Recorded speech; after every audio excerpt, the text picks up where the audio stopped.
Heavy is the head that has to manage all of this. Hey everyone, welcome back to my channel. We're now incentivized to buy what we already buy. Fumbling through college had me building. I also got some done on the other side. And that was right around, I would say, May, maybe, right before renewing the lease for this property. Welcome to the channel, Martha. Thank you for having me here. Oh, I was going to say, I am getting up there and age, I'll tell you what. Bills paid by other people, life was never this good. I had to step back. Welcome to the channel. If you're here for the first time, do not forget to subscribe. Today, I really wanted to talk about the 70% rule. And the 70% rule is really simple, really basic, but it will help you so much in order to reach the financial freedom that we all seek and that I currently enjoy due to these same habits. And so again, it's very, very simple. This video should be pretty short, but I really want to break down exactly what it means. So when we talk about the 70% rule, 70% of your income, your active income that you're working with, goes towards all of your bills and all of your expenses. Now, if you have debt, you should also be putting money towards that in order to eradicate that. And then where does the 30% go? That is a great question. And so the 30% goes into investing 10%, saving 10%, and then entertainment at 10%. Now, before you decide to say, okay, I understand completely, I'm ready to move on, understand that even me today, I actually do not follow the 70% rule. You might be asking, what rule do you follow then as a great investor? And so I'll explain that to you. So when we talk about the 70% rule, I do not include passive income that I earn, right? So that's why I specifically talked about active income.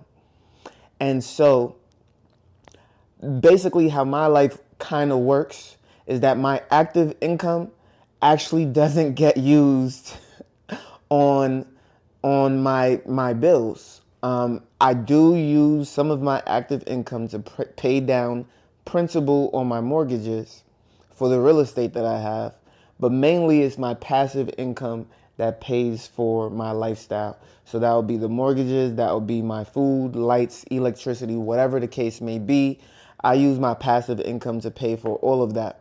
And so the 70% rule does get very, very skewed the more money you make, because at some point you're going to have an excess of money that you can then put towards fun, investing, and saving. So it might look like 50% towards your expenses and 50% towards everything else. So when we're starting from the very, very basic bottom, this is really how I want you to think. So as soon as I graduated college and I moved out to live on my own, at that point, I was probably on the 70-30 rule for maybe the first 8 months. And at the same time, I also had a car loan that I was paying off. Now, I had the savings to pay it off, but I was convinced in order to build my credit to keep it on my, to keep paying the bill for a few months before wiping it clean. And so, you know, I was a big saver. I came from a house of savers. And when you know how to save money, it is a very good thing, because there are some barriers that you will face in life, and you will have to absolutely break through them in order to get to the next step. I can absolutely tell you that the first barrier I faced was my first $10,000. When I got my first $10,000, I was like 18 years old, my first job while I was in college. And what did I do? During my birthday, I went and got my first MacBook. Today, these MacBooks look completely different. I'm sitting next to a MacBook right now that looks completely different than that bulky thing that I once had. But why did I buy that MacBook? It was a celebration of not only my life, but all that I've accomplished. And so spending that $1,000 and not really feeling the burden of it was so important to me. And then guess what? I went away to college. Had to start paying for different types of fees, right? And so that took away from that $10,000. And as I was saving during the semester breaks for the next school year, another $6,000 had to be spent on room and board for the next 3 months. And you can imagine, as a college student, to have to make $6,000 in 3 months for room and board was very, very difficult, right? Absolutely extremely difficult. And so it's easy to be in student loan debt if you don't figure out a way to get out of that circumstance. And that's exactly what I had to do, because I realized that I could not afford to do this for 2 more years, right? I was actually a transfer student to the University of Albany, and I knew I could not do that for 2 more years. They had completely wiped me dry after 2 semesters, even with me saving and working while in school. And so for my final year at the University of Albany, I had to move off campus to an apartment where I was paying roughly $650 every single month in rent, paying for my groceries off campus, and basically being able to live my life. Some may ask, why didn't you move off campus initially?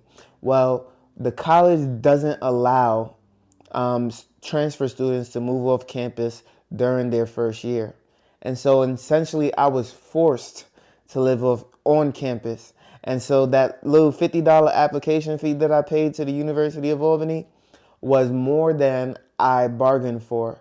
It was essentially a catch-all scam. Once you got in, they were able to pull their little tricks. You're not allowed to do this. You're not allowed to do that. You must live on campus. Was it for the betterment of the student to possibly live on campus? Absolutely. I can't imagine how many students who are transfers may not have knew how to get to school, knew how to get to the campus, knew how to get to their classes, may have been coerced by people doing illegitimate stuff. You know, having that safety of the college campus was probably very, very good for incoming students. I definitely didn't have any issues there. However, you know, someone like me, born and raised in a big city, I figure I'll be able to handle myself pretty well in any environment. However, I am grateful for being able to get more accustomed to my environment being on the college campus. And I'm happy to say now that I've at least had the experience of being on campus prior to moving off. But fast forward, you know, once I finished college, I got my own apartment. I was able to save, and invest. More so, I was investing in the stock market and just saving my money. Interest rates were super, super low in 2020. And so we were able to buy a property. And when I say we, I mean me. And, you know, it was basically the same amount that you would pay in rent at the time. And I was living in a luxury apartment. So you can assume that, you know, if I'm going to buy a property in a C-class or B-class neighborhood, it will probably cost just as much, especially with a nice down payment. And I put 10% down at the time. So now there wasn't truly a shift until I started to get a tenant in the home. And I actually went into the military at that point in time. So at that point, no bills in the military, tenant paying for the property that I just purchased. And, you know, I sold a car, so I have excess cash on hand, excess assets that I can put to work in investments and in saving. And so now my responsibilities are 0, invest 20%, save 80%. That was the strategy for a while. And once I got out and bought another property and, you know, bought a smaller car and started to invest again, I was a general manager of a restaurant. I was able to spend maybe 60% on bills, which got cut down significantly almost instantaneously, because as soon as I got my place, I immediately got roommates, which again is not active income, is more passive for me. And so what that did was lower that 70% or 60% to maybe like 10%. 10% bills, 60% investing, 30% saving, 10% entertainment. And so my numbers got skewed very, very quickly in the right places, right? And so the next video that I'm going to talk about is going to be more tailored around debt and why debt can really hinder you from getting to where you want to be and living the life that you want to live. And so once you are debt free and able to really balance your lifestyle the way you want to, you'll be able to dive deep into that 70% rule as a basis for where you really want to be in life. And that's truly going to help you to really start to rise above the crop. Doesn't matter if you're 35, doesn't matter if you're 45, but once you get started, you're going to feel that shift. You're going to start to feel that momentum start to take hold. And so, I almost failed to mention one more thing. When I talked about those roadblocks, and I will talk about this in future videos, that first roadblock that I hit was $10,000, right? I told you it was $10,000. But the second roadblock that I hit was about $20,000. And you see, I hit that roadblock at $10,000 because I was in college. Every time I would spend a little bit of money here or there. Then when I graduated, hit $10,000, you buy a car. Then when you graduate, you hit $10,000, you buy your first property. I was perpetually stuck around $10,000 to $20,000. And once I broke that $20,000 threshold, I then bought another property, and then I got kicked back again. And by the time I did that, I had to now buy furniture. I was really getting accustomed to living where I stay and not just kind of floating around the environment, right? I used to buy Amazon furniture, all that stuff. I started to say, you know what, let me focus on really living where I stay. And so that really ate into a lot of what I was doing as well. So when I finally settled down here, this is actually a chair that I had in my luxury apartment years ago that is now in my kind of like den area, my man cave area.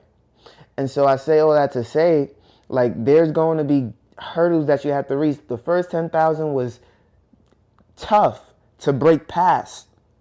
Then it was 20,000, tough to break past. I was stuck there for months.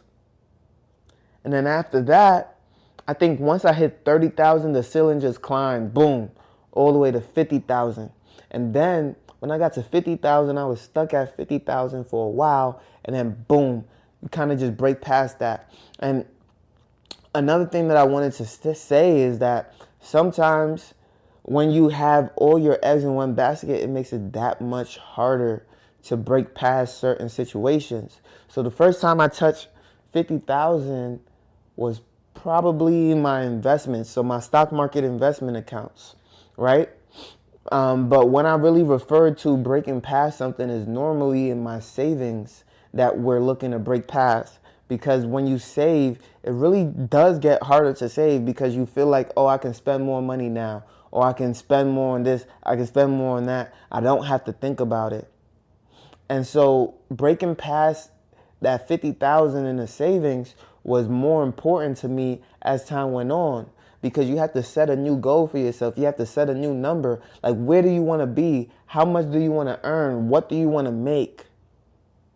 Because if you don't set that number, you'll perpetually be right there. You'll flatline right there.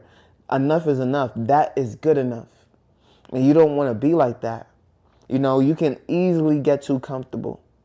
And so when people see $2,000, $5,000 in their bank account and they feel like they just have to spend that, you can't make more money than $5,000, because as soon as you see $5,000, you're like, how can I spend it? I don't need to save anymore. I don't need to invest anymore. That's the mindset of someone who is going to be perpetually there. They just cannot rise above that. You have to really tell yourself you are worth more than this, and this is your goal for how you're going to get there. Or else you just simply will not be able to do it. If I always told myself $20,000 is all I needed in my savings account, I would absolutely not have more than $20,000 in my savings account. Absolutely. Because it's all about what you project on yourself. I'm not someone who manifests things, but literally your mind only works for what you want it to do. And so like my mind was only working for what I wanted at the time. $10,000 at the time was a lot of money. 20,000 at the time was a lot of money. 50,000 at the time was like, oh my goodness, halfway to 100K. Right? So when we talk about these things, it's like you're almost limiting yourself from reaching a new goal, from reaching a new potential, because you're so confident and comfortable where you are. You don't want to do that. You want to break that barrier down. And that is going to truly allow you as an individual to start to move past certain things. Because you'll realize that 70% rule works until it no longer does. Until you have 15,000 saved, 15,000 invested, and you're like, I kind of want to go to Six Flags. I kind of want to go on these vacations. And you're not saving for it. You're not using your 10% and putting that away for a vacation. You're like, you know what? I'll start to use some of that saving and investing money for that vacation and put it all towards entertainment because I got some money saved right now. Or put it all on my credit card because I'll just pay the minimum payments and pay that off. But that's for another video. If you like this video, guys, make sure you leave a like, comment, and subscribe to the channel. If you're struggling with any of the topics that I'm addressing right now today, talk to me in the comment section down below. We're here to teach. We're not here to judge. So I really do appreciate each and every single one of you, and I can't wait to see you on the next one. Peace.